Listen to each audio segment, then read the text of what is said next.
Pilulutra toa tsy tanako,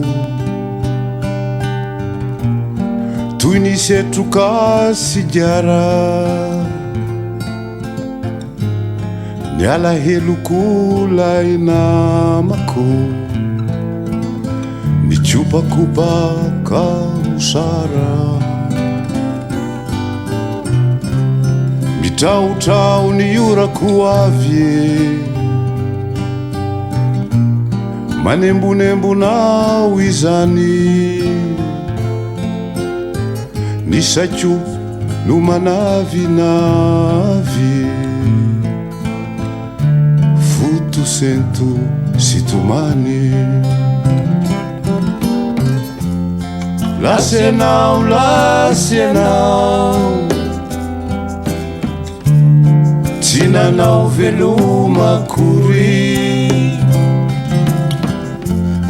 Mialoka navelanao, ila tsy ahitako tory. Lasenao fa tsy tamana, nahita lasy vaovao.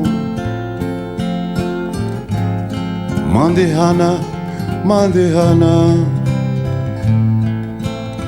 fizao tsy hanakananao. Mahazo izay ilaina, mahazo izay tandrify.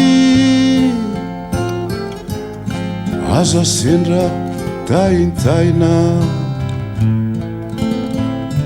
aza sendra aretinify.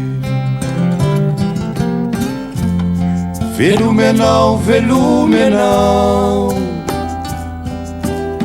fizao tsy hanadino akory.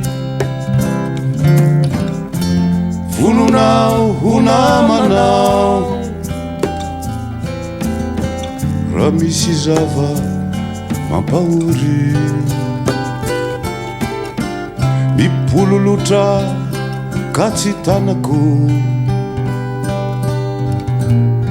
toy ny setroka sy diara. Ny alaheloko lay namako, ny tsopakopaka mosara.